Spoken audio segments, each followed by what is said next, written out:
Okay, welcome back. So we were discussing yung concept of separation of church and state. We discovered na ang ibig sabihin niya walang pinapalingan na relihiyon ang gobyerno, pero hindi rin ibig sabihin na dapat i-prohibit ang mga tao na i-practice sila ang kanyang religion even in public life. Now, as I said, one of the ironic things about the concept of separation of church and state is that it has been always argued against the Catholic Church, when the concept actually was refined by none other than one of the greatest saints that we've had, which is Saint Augustine.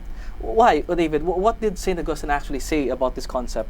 Well, yung kay Saint Augustine, what he was trying to say is, or what he was trying to emphasize is, he called it city of God. What he's trying to show is that there's a city of God, and there's also our cities, our normal cities, our natural cities. This, in a way, kumbaga, kung napapansin mo, it relates rin sa sinabi ni Jesus na render unto Caesar what is Caesar's, and render unto God which is God's. We have to be conscious of this distinction in a way na yun, there is yung kingdom of God, and there's also an earthly kingdom. But it does not mean na just because sinabi na may earthly kingdom and there's this heavenly kingdom, yung sinabi nga ni City of God, na sinabi ni Saint Augustine, hindi niya sinasabi actually na yung mga tao libre or free to do what they want kasi they believe na it's going to be in accordance with their faith.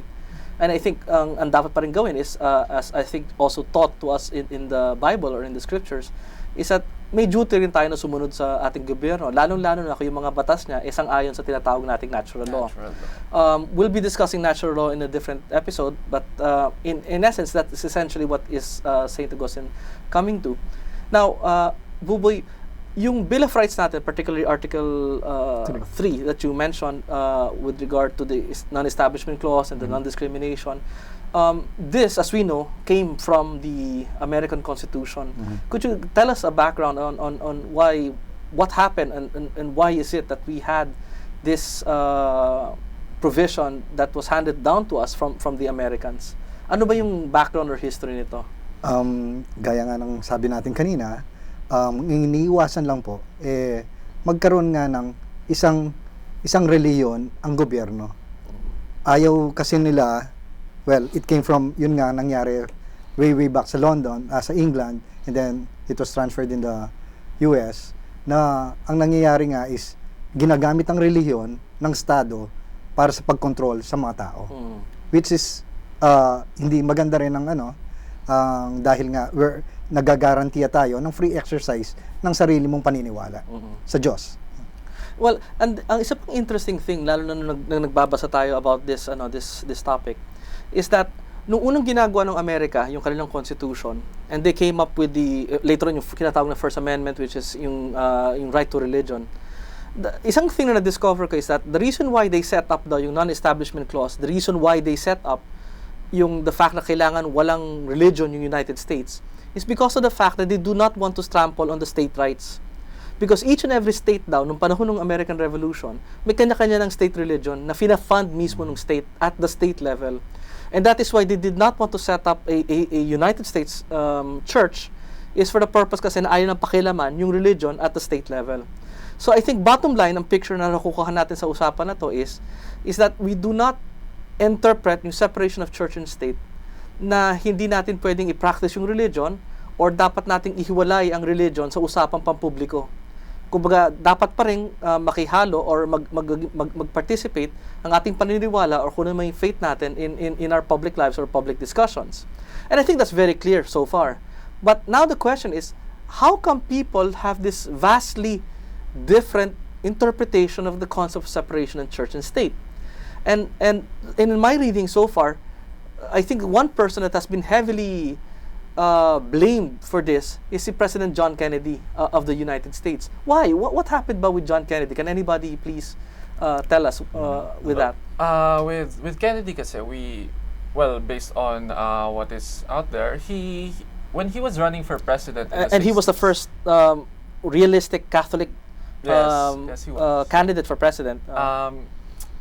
What was being questioned about him was that, will your religion affect the way you run this country? Makakagulo ba ang pagiging Katoliko mo? And so he made a speech, and he said, I am a Catholic, I am a Christian, but this will not affect my judgment when I am elected into office. And so he was elected into office, and he's become one of the most famous US presidents. Now, sa ngayon, or after him, we now have this idea of people actually trying to imitate him in a way and say na, ako rin, pag nandyan na ako sa posisyon, hindi makakagulo ang pagiging Katoliko ko sa governance ko of the country of my local area. And I think as one top politician once said, diba, hindi lang siya president for the Catholics, but president siya for all people of all religions. But is that reasoning really correct? Is that reasoning ni Kennedy valid? If I may add, kasi curiously, no, if you will follow their way of thinking, ang upbringing din nila is being a Catholic. So, paano mo masiset aside yung being a Catholic mo and doing a judgment call for your politics? So, curiously, kung paano nila masiseparate talaga ang ganong klaseng way of thinking. So, I might ask you this. So, let's say if you'll be the next president of the Philippines, and I know you're a devout Catholic, how can you lead the country by saying now you are now relinquishing yourself of your Catholic values? What can you say, Atty. Jemy? Well, that's it. I think I would like to point out kay Bishop Charles Chaput, which I'd like you to expound on. Pero yun nga, as David was saying earlier, Kennedy said that he will rule or govern according to his judgment. The problem is, what is shaping yung judgment niya? And as to your question to me, di ba? Most likely, I will tell you that I will govern according to my conscience. But then the question becomes is, sino naman nag-govern or nag-shape or nagfo-form ng aking konsyensya, if not for my own religion or for my own set of beliefs? But I think one of the best ways to answer this is yung nga, kay Charles Chaput. What did Bishop Chaput say in response to Kennedy's speech? Well, basically what he was trying to say was that yun nga, you cannot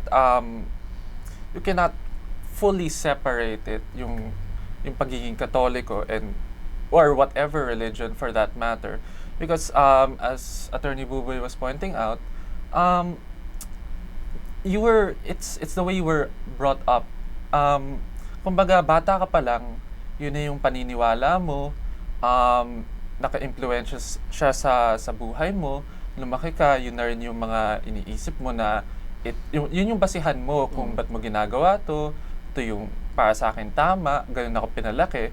So, pagpunta mo na dun sa politika, it's really not so simple. Siya yung para magiging guide or compass mo. Correct. And that's true. Kasi when, for example, politicians say rule of law, or they use the words justice or fairness, anong ibig sabihin ng justice or fairness? Saan sila makakakuha ng standard or basis or framework? Kundi kung saan as you say, kung saan sila lumaki, saan sila, sino ba nag-form sa kanila, and the like. Pero, one danger nga lang na some people say, but I don't know if you agree with this, is that by relying on your beliefs or religion, would it make you therefore discriminate against people of other religions tuloy? What do you think about that? Maybe not, because yun nga, because you have may sarili kang paniniwala na, but this doesn't mean that you're now trampling other people's beliefs. Because even the Catholic Church itself would be the one to tell you na to have respect and tolerance for other people's beliefs. But at the same time, David, if for example, going back to that Kennedy question, what if the Pope nga said na I want you to rule in this way, and you as a Catholic, and assuming you're the president, would you be saying therefore that you should be following a foreign power, like for example the Pope, when you're governing as president for the Philippines? For me, well, first of all, I think the answer is I don't think the Pope will ever say that. Yeah, that's true. But hypothetically, if he did, well, of course you being a Catholic, you have to take it into consideration. But ultimately, well, there's a reason why you said the Pope will never do that, because it infringes upon already the sovereignty. Because in essence, what the Pope will be essentially telling you will be something on how to guide yung conscience mo, Mm. but not necessarily on how for you to conduct yung public affairs or public policy.